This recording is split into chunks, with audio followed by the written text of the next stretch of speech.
Bismillahirrahmanirrahim. Değerli arkadaşlar, hoş geldiniz. Partimiz Hüdapar'ın iç ve dış gelişmelere dair değerlendirmelerini sizinle paylaşmak üzere karşınızdayız. İlginiz için teşekkür ediyorum.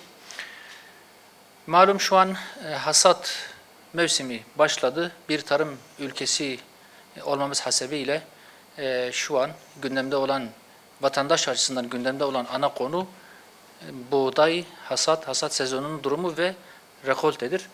Şimdi bazı yerlerde hasat başladı. Biçerler tarlaları, ekinleri biçmeye başladılar ancak halen bir belirsizlik var.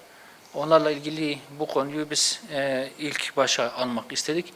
Geçen yıl yaşanan en önemli sıkıntı hem taban fiyat oranının geç belirlenmesi, hem düşük olması, hem de ofislerden çiftçinin, köylünün ürününün çok geç alınması çok ciddi sıkıntılara neden oldu. Bu yıl aynı sorunların yaşanması durumunda çiftçilerimiz, köylülerimiz, üreticilerimiz çok ciddi bir mağduriyet yaşayacak. Bunun önüne geçilmesinin çok zorunlu bir durum arz ettiğini ifade etmek istiyoruz bu vesileyle.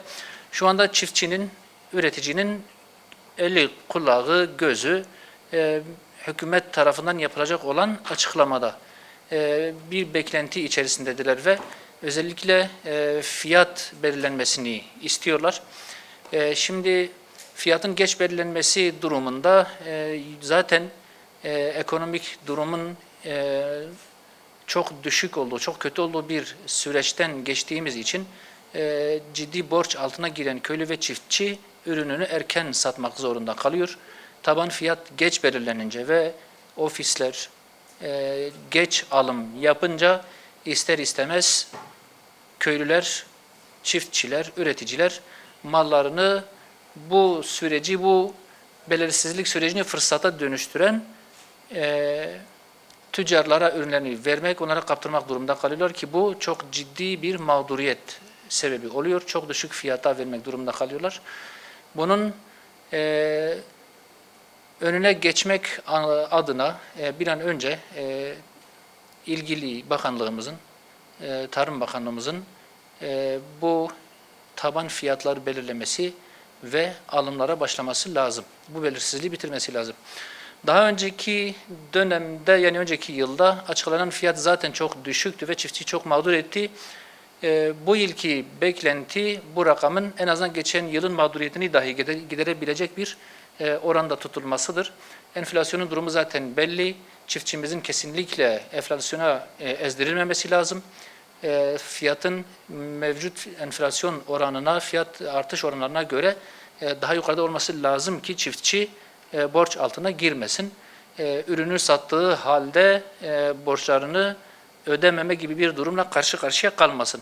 Dolayısıyla bizim burada söyleyeceğimiz husus şu: açıklanacak olan oranın enflasyon oranının altında kalmaması lazım ki genel olarak çiftçilerle yaptığımız müzakerelerde yapılan masraflar, girdi maliyetleri ve masrafları hesaba kattığımızda açıklanacak buğday fiyatının 15 liradan daha düşük olmaması gerektiği yönündedir. Bunun altında bir rakamın belirlenmesi durumunda çiftçinin enflasyona çok ciddi anlamda ezdirileceği, çok ciddi bir mağduriyet oluşturulacağı yönündedir. Bu konuyla alakalı ikinci önemli sorun, biraz önce de ifade ettiğim gibi hızlı bir şekilde alımlara başlanması. Çiftçilere ÇKS'ler üzerinden, ÇKS üyesi olan insanlar üzerinden, çiftçiler üzerinden randevuların açılarak çiftçinin ürünlerini almaya başlanması hususudur. Bu geç kaldıkça mağduriyet artıyor. Bir diğer mağduriyet hususu da şudur: destekler noktasında, Tarım Bakanlığı'nın çiftçilere verdiği destek noktasında dönüm başına belirlenen bir oran var. Sabit bir şekilde her yıl araştırma yapılmadan, ürünün azlığı, çokluğu hesabına girmeden sabit bir rakam belirlenmiş. 400 kilo, dönüm başına 400 kilo gibi bir rakam. Bu yıl verim iyidir mesela.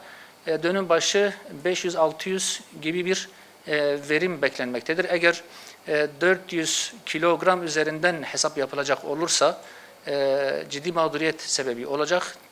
Ofisler arta kalan malı alamayacak ve çiftçi de bunun desteğini de alamayacak. Çift yönlü bir mağduriyet sebebi olacaktır.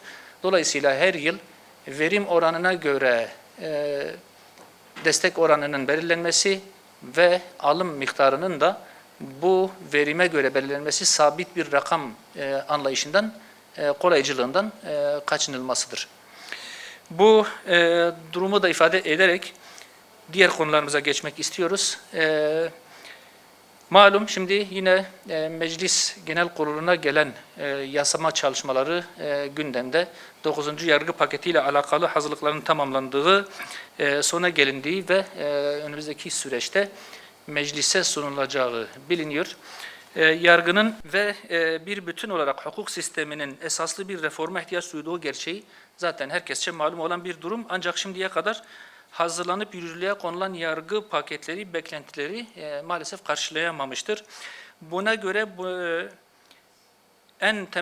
bize göre en temel neden, sorun, sebep odaklı değil, meselelere sonuç odaklı bir yaklaşımla palyatif çözümler üzerinden yaklaşılmasıdır. Sorunları doğru teşhis etmekten uzak olan bir yaklaşımın bir neticesi olarak yapılan onca düzenlemeye ve ceza artırımlarına rağmen ceza kanunu suçu önleyememekte, ayrıca cezaevleri suçluları ıslah edememektedir. Bu da ayrı bir sıkıntı. Toplumu değerlerinden koparıp manevi buhrana sürükleyen hukuk ve eğitim sistemleri adeta suçlu yetiştirmektedir. Denetimli serbestlik düzenlemesi gibi infaz düzenlemeleriyle başlatılan cezaevlerinin sadece başlatılan sorunları çözme, hafifletme süreçleri ve kısa bir süreliğine cezaevlerinin boşaltılması sadece bir yıl kadar sürebiliyor. Bir yıl sonra yeniden cezaevleri dolmaya başlıyor ve atılan bu adımlar da boşa düşmüş oluyor. Dolayısıyla bu anlayışla hayata geçirilmesi durumunda bu gelecek olan 9. yargı paketinin de aynı şekilde bir sonuç doğuracağı, çözüm olmayacağı ve beklentileri karşılayamayacağı noktasındaki anlayıştır. Hukuk sisteminin temel amacı güçlüye karşı zayıfın hakkını, devlete karşı vatandaşın hukukunu korumaktır. Korunması gereken vatandaştır, bireyin temel hak ve hürriyetleridir. Bu anlayışla hareket edilmesi lazımdır.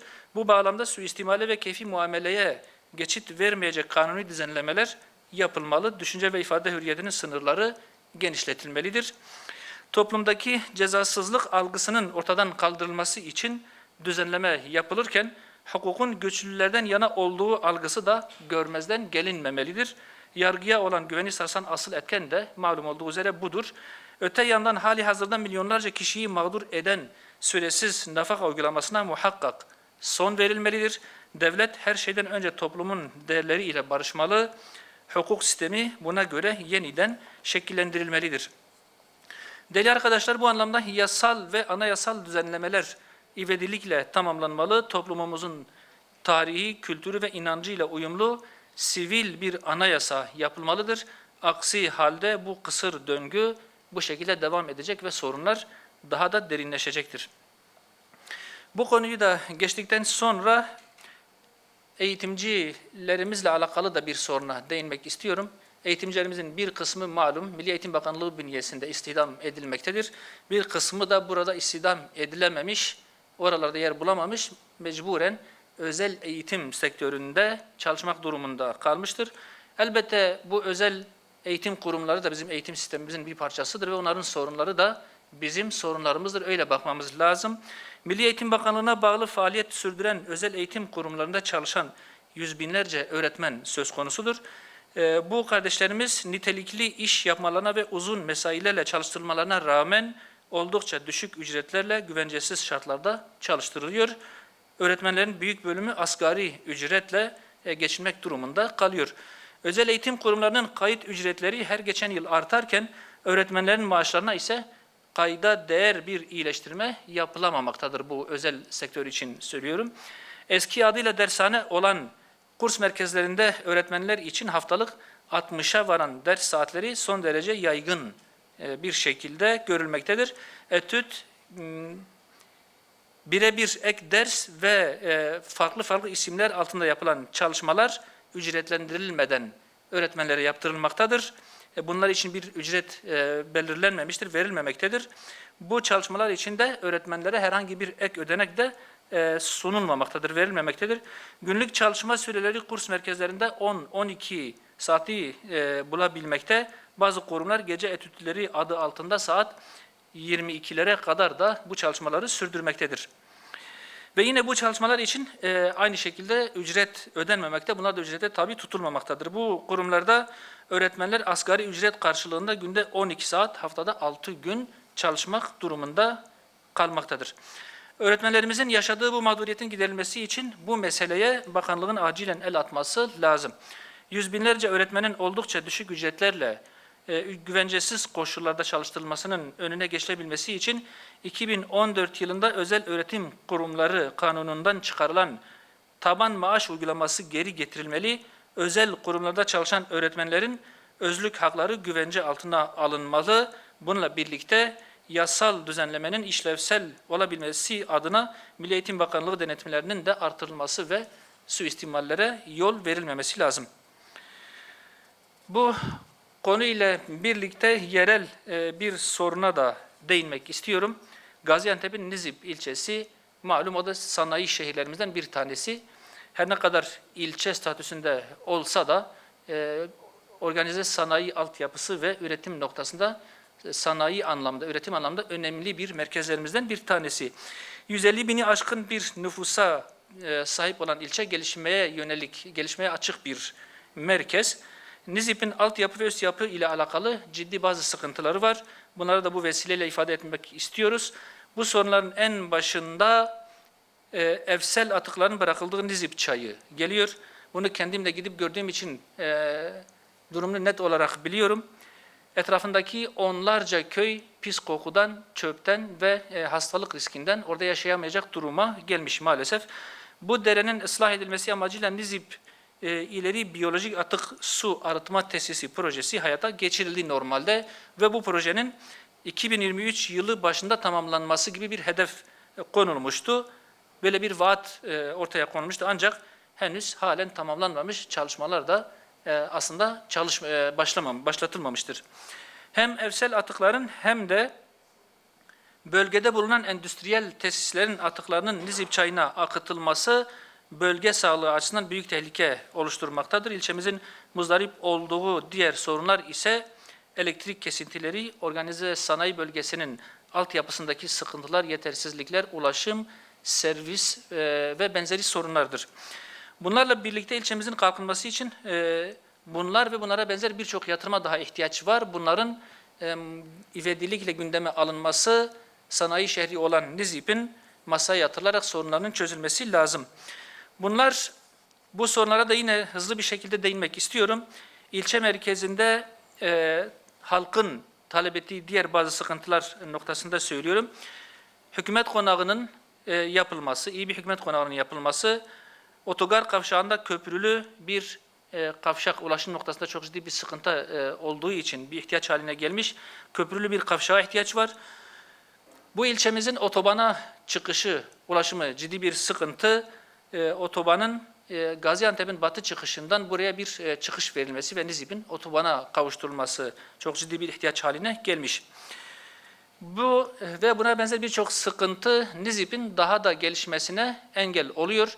Özellikle fıstık üretimi, fıstığa bağlı yatırımlar, üretimler ve buna bağlı sektör Nizip'te hızla gelişen, büyüyen bir saha haline gelmiş. Fakat buna benzer bazı sıkıntılar ve altyapının yetersizliği bu alandaki gelişmelerin önünü tıkıyor ve bu ilçemizin layık olduğu yere çıkmasına engel oluyor. Üretim ve sanayi anlamda ülkenin tüten bacası olan Gaziantep sanayisinin büyük bir kısmını malum biraz önce de ifade ettim Nizip organize sanayi bölgesi oluşturuyor. Bu nedenle bu sorunları görmezden gelmememiz gerekiyor. İlgili bakanlıkların bu sorunlara el atarak mevcut olan bu sorunları çözüme kavuşturması, altyapıyı güçlendirmesi ve sanayi bölgesinin gelişmesinin önünü açması lazım. Teşekkür ediyorum katılımınız için.